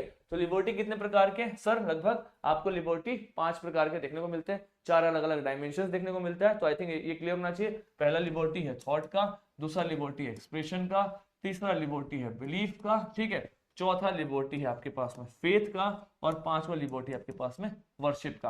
अब ये 5 वर्ड सिर्फ आपको हर जगह देखने को मिलेगा, जो मैंने आपको एग्जांपल दिया ना फ्रीडम ऑफ स्पीच का 19(1), आर्टिस्टिक मीडिया फ्रीडम, इन सबको आप इन लिबर्टीज के साथ अपने आंसर्स में कोट करोगे, ठीक है। तो इसको रिवाइज करना 2 बार 3 बार दिक्कत हो तो आप टेलीग्राम चैनल जो अपना है ना यूपीएससी बाय रुपेश, वहां पे आप जुड़ जाना, और वहां पे आपको पीडीएफ भी मिल जाएगा, प्लस कोई डाउट हो तो यहाँ पे आप आकर अपना डाउट ड्रॉप कर सकते हैं। जब भी मैं देखूंगा या टीम में रोहित सर देखेंगे, चंदन सर देखेंगे, दे विल रिप्लाई, ठीक है, don't worry about that. Anyways going ahead, अब एक इक्वालिटी टर्म बचा है। इक्वालिटी का मतलब क्या होता है, इक्वालिटी का मतलब हम सबको पता है सर समानता, है ना। इक्वालिटी के फ्रीडम होते हैं आर्टिकल 14 से 18 के बीच में, ठीक है। तो आपको देखो इक्वालिटी में क्या देखने को मिल रहा है, इक्वालिटी ऑफ स्टेटस, मतलब सोशल इक्वालिटी, हम सभी के पास में सोशल इक्वालिटी हो, डिग्निटी हो। ऐसा ना हो कि आप मेरी रिस्पेक्ट ना करे, उनकी रिस्पेक्ट करे, उसकी रिस्पेक्ट ना करे, किसी चौथे की रिस्पेक्ट करे। It should not be there. I have my dignity, the same dignity is there with the same person, so there should be equality in terms of dignity, equality in terms of society, society में सबके पास में समान अधिकार हो, ठीक है। फिर equality of opportunity, ऐसा ना हो कि कोई एग्जाम का फॉर्म आया, उसमें पार्टिसिपेट करने के लिए वही पार्टिसिपेट करेंगे जिनकी सालाना इनकम 10 लाख से ऊपर है, और जिनकी सालाना इनकम 10 लाख से नीचे क्या वो एग्जाम नहीं दे सकते, ऐसा नहीं होना चाहिए। Whether you have your income of 1 crore rupee और you are completely unemployed, everyone will be getting equal opportunity for any government post. That is called equality of opportunity. Opportunity मतलब सबके पास में समान अवसर होने चाहिए, ठीक है। वो अलग बात है कि कुछ ऐसा वर्ग है, कुछ ऐसे इंपॉर्टेंट से वर्ग है जिनको हमने वो अपॉर्चुनिटी नहीं दे पाए या फिर वो उस अपॉर्चुनिटी को ग्रैब नहीं कर पाए, तो उसी कारण हमने उनको प्रमोट करने के लिए रिजर्वेशन जैसी चीजों को आगे बढ़ाया था, राइट। तो रिजर्वेशन कहीं ना कहीं आपको उसका एक एक्सेप्शन के फॉर्म में, इक्वालिटी का एक एक्सेप्शन के फॉर्म में रिजर्वेशन निकल करके आएगा। इसको हम डिटेल में पढ़ेंगे फंडामेंटल राइट्स में, ठीक है। फिर आपको दिखाई देगा क्या, कॉन्स्टिट्यूशनल प्रोविजन। अगर हम देखें तो आर्टिकल 14 से लेकर के 18 तक जो है ये कहीं ना कहीं आपके इक्वालिटी के राइट्स है, जो आपको कॉन्स्टिट्यूशन में आपके फंडामेंटल राइट में देखने को मिलेंगे, एज सिंपल एज पॉसिबल, ठीक है। चलो नेक्स्ट है सर फ्रेटर्निटी। ऑलरेडी मैं आपको बता चुका हूं फ्रेटर्निटी में, वही कॉन्सेप्ट वही एग्जांपल फिर से रिपीट करूंगा, बाकी फ्रेटर्निटी आपका कवर हो चुका है। फ्रेटर्निटी का मतलब होता है भाईचारा। भाईचारा तभी पॉसिबल है जब आप सामने वाले इंसान की डिग्निटी का रिस्पेक्ट करेंगे। तो भाईचारा इज समथिंग जो कि एक सोसाइटी के पर्सपेक्टिव में देखो कि हाँ इन समाज में लोगों के बीच में भाईचारा है, लेकिन तभी पॉसिबल जब हम सभी के डिग्निटी को इंश्योर कर रहे हैं। सो that is the first thing, the dignity of the individual. Individual level पे, अगर हम इंडिविजुअल लेवल पे बात करें तो सबके पास में डिग्निटी होनी चाहिए। ऐसे इंडिविजुअल लेवल पे हम सबकी डिग्निटी की बात करेंगे तो जाकर के हमें दिखाई देगा कि सर हमारी सोसाइटी में फ्रेटर्निटी है। ऐसे अलग अलग समाज के अलग अलग धर्मों के लोग के बीच में अगर फ्रेटर्निटी होगा तो इसको हम बोलते हैं सर कि इंडिया में लोगों के बीच में क्या है, यूनिटी है और इंटीग्रिटी है। तो आप देख रहे हो किस तरीके से असेंडिंग ऑर्डर में आगे बढ़ रहा है। सबसे पहले क्या देखने को मिला, तो सर सबसे पहले हमें देखने को मिलता है बहुत ही बेसिक लेवल पे dignity of individual, right. Dignity जैसे सबके पास में पूरा होने लग गया तो हमें क्या देखने को मिलता है, कहीं ना कहीं जब सारे लोग एक दूसरे के साथ डिग्निटी में आने लग गए हैं तो हमारे पास सोसाइटी में फ्रेटर्निटी का कॉन्सेप्ट बढ़ते हुए नजर आ रहा है, राइट। और इसी के बाद हमें सोसाइटी में कहीं ना कहीं यूनिटी भी दिखाई देने लग जाएगा, राइट। तो एक सोसाइटी में यूनिटी होने के लिए इट इज मस्ट कि लोगों के बीच में फ्रेटर्निटी हो। सही बात है या नहीं सही बात है। अगर हम सभी के बीच में एकता तभी होगी, हम सभी के बीच में एकता यूनिटी तभी होगी जब हम सभी के बीच में भाईचारा होगा। कैसा हो सकता है कि मेरे और आपके बीच में एकता हो और हमारे बीच में भाईचारा नहीं हो, नहीं हो सकता। या तो हम एकता दिखाने का फेक कर रहे हैं, हम किसी के सामने फेक कर रहे हैं कि हम लोग एक साथ हैं, वी आर ऑल टुगेदर। अगर भाईचारा नहीं है तो we are not together, as simple as possible, right. और अगर वो भाईचारा खत्म हो गया तो कभी नहीं हो सकता। So that is the reason why in order to have fraternity, in order to have unity, unity होने के लिए फ्रेटर्निटी होना बहुत इंपॉर्टेंट है। तो ऐसे क्वेश्चन बन सकते हैं that in order to have unity fraternity should be there. This is the correct statement. अब ये क्वेश्चन आपके कहीं ना कहीं कॉन्सेप्चुअल एंगल को टेस्ट करते हुए आएंगे। तो I think this should be very very clear to all of you, right. इसको भी 42nd अमेंडमेंट से ऐड किया गया। इसका चैलेंज क्या है, तो सर चैलेंज ये है कि हम आपस में एक दूसरे को धर्म के रूप में डिवाइड करना स्टार्ट कर दे रहे हैं, आइडियाज के रूप में डिवाइड करने लग जा रहे हैं, तो कम्युनलिज्म डेवलप हो जा रहा है, सांप्रदायिक दंगे शुरू हो जाते हैं, राइट। रीजनलिज्म, मैं तो इस जगह से हूं, मैं उस जगह से हूं, अपने ही जगह के लोग को प्रमोट कर रहे हैं, उन्हीं की बात कर रहे हैं। तो ये कहीं ना कहीं इसका चैलेंज है, ये नहीं होना चाहिए। मतलब यूनिटी का मतलब है कि हम किसी भी जगह से हम सब एक समान है। जिसके चैलेंज है कास्टिज्म, मैं इस कास्ट से हूं, राइट, इस कास्ट के लोगों को तो हम लोग ट्रीट नहीं करेंगे अच्छे से, उस कास्ट को ट्रीट करेंगे। तो ये सब के सब क्या है, दे आर दी चैलेंजेस। ये चैलेंजेस को आप कोट कर सकते हो आपके मेंस के आंसर्स में, राइट। तो इस तरीके से आपको इंपॉर्टेंट से पॉइंट्स देखने को मिलेंगे। अब बस छोटा सा बचा है सुप्रीम कोर्ट का कुछ judgment and then the preamble part is done. बहुत ही सिंपल है। देखो सुप्रीम कोर्ट ने सबसे पहला एक जजमेंट दिया था बेरूबरी यूनियन केस 1960s में। इस पर्टिकुलर जजमेंट में सुप्रीम कोर्ट ने कहा था कि प्रीएम्बल जो है ना वो इंडिया का पार्ट नहीं है, preamble is not a part of India. और चूंकि प्रीएम्बल इंडिया का पार्ट नहीं है तो प्रीएम्बल इज नॉट इन्फोर्सेबल। क्या बोला गया, प्रीएम्बल इज नॉट इन्फोर्सेबल, मतलब प्रीएम्बल को कोर्ट इन्फोर्स नहीं कराएगी क्योंकि प्रीएम्बल हमारे कॉन्स्टिट्यूशन का पार्ट ही नहीं है। इस चीज को रिवर्स किया गया बाद में केशवानंद भारती केस 1973 से। ये केशवानंद भारती केस ना बहुत ही इंटरेस्टिंग और बहुत ही इंपॉर्टेंट सा केस है। इसको मैं आपको पढ़ाऊंगा, बहुत जल्दी पढ़ाऊंगा, राइट। तो ये केशवानंद भारती केस में क्या बोला गया, तो सर केशवानंद भारती केस में कहा गया कि प्रीएम्बल हमारे कॉन्स्टिट्यूशन का पार्ट है, तो प्रीएम्बल में आप अमेंडमेंट कर सकते हैं, लेकिन एक चीज को ध्यान में रखिएगा, प्रियम्बल में आप अमेंडमेंट करो, लेकिन इस चीज को ध्यान में रख के करना कि वो अमेंडमेंट हमारे बेसिक स्ट्रक्चर को हैम्पर ना करे। अब बेसिक स्ट्रक्चर क्या है थोड़ा सा मैं आपको अभी बताता हूँ, राइट, ताकि आपके पास में एक बेसिक आइडिया। देखो बेसिक स्ट्रक्चर का मतलब क्या है, आपके पार्लियामेंट के पास में पावर है अपने संविधान में संशोधन करने का, है या नहीं बताओ, है। तो कल अगर आपके पार्लियामेंट में किसी पॉलिटिकल पार्टी को बहुत तगड़ी मेजोरिटी मिलती है तो कुछ भी अमेंड कर देगा ना संविधान में। हो सकता है ना कि हमारे कॉन्स्टिट्यूशन में एक वर्ड है सेक्युलर, राइट, जिसको हमने 42nd अमेंडमेंट से ऐड किया अपने प्रियम्बल में। हो सकता है अगर किसी पार्टी के पास बहुत ज्यादा बहुमत हो, उसने हमारे पार्लियामेंट में हमारे कॉन्स्टिट्यूशन में से इस शब्द को हटा दिया, सेक्युलर वर्ड ही हटा दिया। तो अगर हमने सेक्युलर वर्ड हटा दिया, इसका मतलब क्या है कि हमारा जो स्टेट है, हमारी जो गवर्नमेंट है, वो किसी ना किसी धर्म को सपोर्ट करेगी। हो सकता है वो हिंदुइज्म को करे तो हिंदू राष्ट्र बन जाए, इस्लाम को करे तो इस्लामिक स्टेट बन जाए, कुछ भी हो सकता है, हो सकता है नहीं हो सकता, हो सकता है ना। तो ऐसे ही इसीलिए ऐसे कुछ इंपॉर्टेंट से पार्ट्स है, ऐसे कुछ बहुत ही इंपॉर्टेंट से बेसिक पार्ट है, बेसिक स्ट्रक्चर है हमारे कॉन्स्टिट्यूशन का, जिस स्ट्रक्चर को आप अमेंड नहीं कर सकते। भले आपके पास कितनी भी मेजोरिटी क्यों ना हो, आपका पार्लियामेंट उसमें बदलाव नहीं कर सकता, क्योंकि अगर आपने उसको बदल दिया तो हमारा पूरा कॉन्स्टिट्यूशन ही चेंज हो जाएगा। मतलब हमारा जो कॉन्स्टिट्यूशन का जो मूल वैल्यू है, जो एथिक्स है, वही चेंज हो जाएगा। तो इनको प्रिजर्व करने के लिए सुप्रीम कोर्ट ने एक आइडियोलॉजी दिया था, उसको बोलते हैं basic structure doctrine. Supreme court ने कहा कि हमारे प्रियम्बल में 1 2 3 4 5 6 7 ऐसे उसने कुछ पार्ट्स बता दिए कि इनके अंदर में कभी भी पार्लियामेंट संशोधन नहीं कर सकती, क्योंकि अगर पार्लियामेंट में इसमें कुछ भी चेंज किया, इसका मतलब ये है कि हमारा जो कॉन्स्टिट्यूशन है, उसका जो मोरल वैल्यू है, ये पूरी तरीके से चेंज हो जाएगा, हमारा संविधान बचेगा ही नहीं। That is called the basic structure doctrine. तो यही बात बताया गया कि आप पार्लियामेंट, मतलब फिर केशवानंद भारती केस में कहा गया कि प्रियम्बल तो भाई साहब पार्लियामेंट है आपके कॉन्स्टिट्यूशन का, तो प्रियम्बल में संशोधन करो, लेकिन ये याद रखना कि वो संशोधन ऐसा होना चाहिए कि उससे अपना बेसिक स्ट्रक्चर ना हिले। आप ऐसा सेक्युलर वर्ड नहीं हटा सकते, डेमोक्रेटिक वर्ड नहीं हटा सकते। हम तो डेमोक्रेसी को फॉलो करते हैं ना, मतलब हम लोग अपने रिप्रेजेंटेटिव्स के लिए इलेक्ट कर रहे हैं। कल कोई डेमोक्रेसी हटा दे, मोनार्की डाल दे कि ये राजा हो गए, तो ऐसा नहीं हो सकता। आप पावर में हैं, आपकी गवर्नमेंट है, पार्लियामेंट में मेजोरिटी है, इसका मतलब ये नहीं कि पार्लियामेंट कुछ भी बदल दे। Try to understand that, right. इसी को बोला गया बेसिक स्ट्रक्चर। तो फिर संशोधन हुआ, पार्लियामेंट में अमेंडमेंट हुआ ना 76 में। 1973 में जजमेंट आता है केशवानंद भारती का, और इसके बाद में 76 में अमेंडमेंट होता है। हमने पार्लियामेंट में क्या किया, शब्दों को ऐड किया। क्या हमने पार्लियामेंट से कोई ऐसा शब्द हटाया? नहीं हटाया।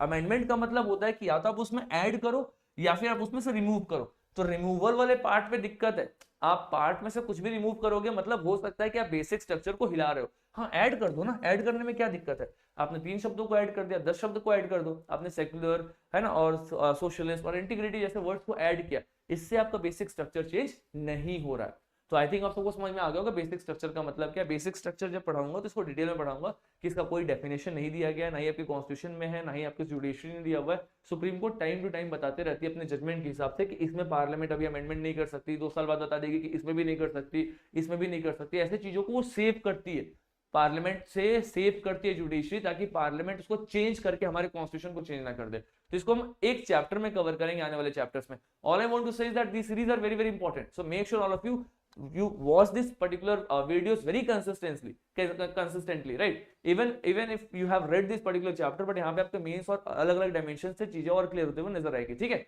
चलो, फिर एक LIC का केस आता है, उसने बता दिया कि हाँ भाई प्रियम्बल पार्ट है कॉन्स्टिट्यूशन का। SR बम्बई का केस आता है, उसने कह दिया कि जो आपका सेक्युलर वर्ड है ये कहीं ना कहीं आपका बेसिक स्ट्रक्चर का पार्ट है, इसमें अमेंडमेंट नहीं हो सकता। तो ऐसे कुछ इंपॉर्टेंट से जजमेंट्स को थोड़ा सा आपको ध्यान में रखना है, ठीक है।